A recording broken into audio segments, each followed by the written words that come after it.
여러분, 솔직하게 한번 여쭤볼게요. 삼성전자 주식 들고 계세요? 아니면 한때 들고 있다가 지쳐서 팔아버리셨어요? 저도 압니다. 삼성이 끝났다. 하이닉스가 다 먹었다. 엔비디아는 삼성 안 쓴다는 말 지난 2년간 정말 지겹도록 들으셨을 거예요. 그 뉴스들 하나하나 들을 때마다 얼마나 마음이 흔들리셨는지. 근데요, 지금 제가 이 영상을 만들게 된 이유가 바로 그겁니다. 그 두려움이 진짜인지 아니면 우리가 보지 못한 무언가가 있는 건지 데이터를 직접 뜯어봤거든요. 그리고 결론부터 말씀드리면 삼성은 조용히, 아주 조용히 복수를 준비하고 있었습니다. 2026년 영업이익 170조 원. 이 숫자가 갑자기 튀어나온 게 아니에요. 지난 2년간 쌓인 기술적 역전의 결과입니다. 오늘 그 퍼즐 조각을 하나씩 다 맞춰드릴게요. 끝까지 보시면 여러분이 지금 이 시점에 뭘 해야 하는지 데이터 기반으로 명확하게 나옵니다. 자, 시작합니다. 먼저 가장 기본적인 질문부터 해결해야 합니다. 170조, 이거 과장 아닌가요? 맞아요. 솔직히 처음 들으면 황당합니다. 삼성전자의 역대 최고 영업이익이 2018년 슈퍼사이클 때 60조 원대였거든요. 그런데 170조라니 3배가 넘습니다. 근데 이걸 키움증권, KB증권 같은 국내 기관들이 동시에 상향 제시했어요. 이건 단순히 낙관적인 전망이 아닙니다. 구체적인 숫자 근거가 있다는 뜻이에요. 그 근거를 세 가지로 쪼개드릴게요. 첫 번째, 메모리 가격 구조의 변화입니다. 2024년 3분기 서버용 D램 모듈 하나의 가격이 약 255달러였습니다. 2026년 3분기 예상치는 700달러입니다. 3년도 안 되는 사이에 거의 3배가 됩니다. 왜 이렇게 되냐고요?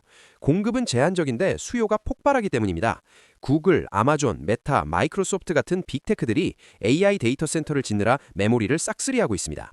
삼성이 생산하는 물량은 이미 1년 전부터 주인이 다 정해져 있는 상황입니다.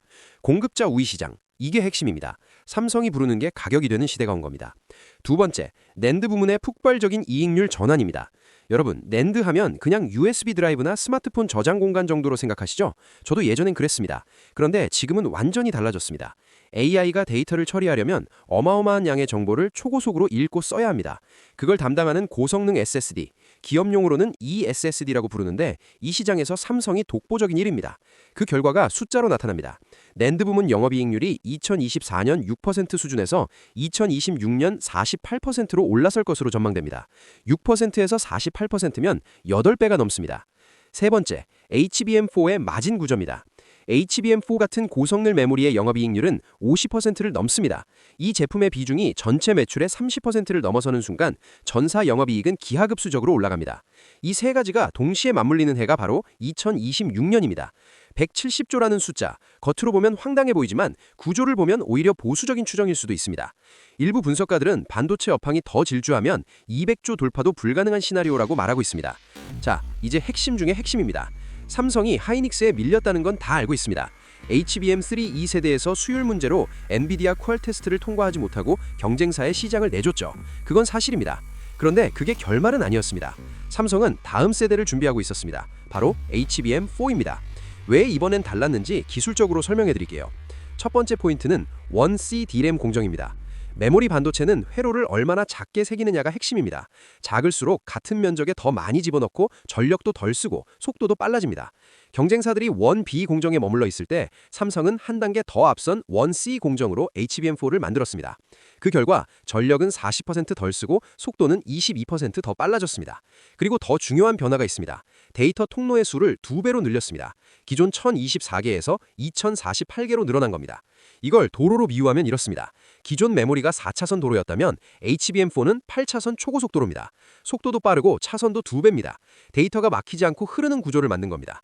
AI 연산은 데이터가 막히지 않고 흘러야 성능이 나옵니다. 이걸 메모리 대역벽이라고 부르는데 HBM4는 이 부분에서 이전 세대와 차원이 다른 수준입니다. 두 번째 포인트는 원스톱 솔루션입니다. HBM4부터는 메모리 칩 밑바닥에 로직 다이라는 두뇌 역할의 칩이 들어갑니다. 이게 HBM4의 성능을 결정하는 핵심입니다. 삼성은 이 로직 다이를 자사의 4나노 파운드리 공정에서 직접 만듭니다. 설계, 생산, 패키징을 한 지붕 아래서 다 할 수 있습니다. 엔비디아 입장에서 보면 납품업체를 여러 곳 관리하는 것보다 삼성 하나로 통합하는 것이 훨씬 효율적입니다. 품질 관리도 쉽고 납기도 빠릅니다. 그래서 차세대 AI 시스템에 삼성 HBM4가 들어가기 시작한 겁니다. 물론 리스크도 있습니다. 엔비디아는 공급망 리스크를 줄이려고 삼성, 하이닉스, 마이크론 3곳에서 물량을 나눠봤습니다. 현재는 하이닉스 비중이 더 큽니다. 하지만 중요한 건 방향입니다. 삼성은 콜 테스트를 통과했고 공급이 시작됐으며 기술 격차는 빠르게 줄어들고 있습니다. 그리고 삼성의 반등은 메모리에만 있는 게 아닙니다. 파운드리에서도 큰 변화가 시작됐습니다. 테슬라의 차세대 AI 칩 AI6입니다. 자율주행 시스템과 인간형 로봇 옵티머스의 두뇌가 될 칩입니다. 이 칩을 생산할 파트너로 삼성이 선택됐습니다. 계약 금액만 약 23조 원입니다. 왜 TSMC가 아니라 삼성이냐? 여기엔 지정학적 리스크가 있습니다. 테슬라는 대만 의존도를 줄이려는 전략을 갖고 있습니다. 그 대안으로 선택할 수 있는 곳, 미국에서 첨단 공정으로 생산할 수 있는 파운드리, 현실적으로 삼성 텍사스 공장이었습니다. 삼성의 2나노 수율은 TSMC보다 낮지만 실질적인 양산이 가능한 수준은 이미 넘었습니다. 파운드리는 초기 투자 비용이 엄청나지만 주문이 늘어날수록 고정비가 분산되면서 이익률이 급격히 좋아집니다. 테슬라 주주는 그 임계점을 넘는 신호탄입니다. 그리고 이것이 성공하면 애플, 퀄컴 같은 대형 고객사들도 다시 삼성 파운드리를 검토하게 됩니다. 즉, 이 계약의 진짜 의미는 파운드리 신뢰 회복입니다.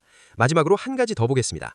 삼성이 잘 되면 함께 움직이는 기업들이 있습니다. 바로 반도체 소부장 기업들입니다. HBM4를 만들려면 첨단 패키징 장비가 필요합니다. 적층수가 늘어나면서 레이저 본딩 장비 수요가 폭발합니다.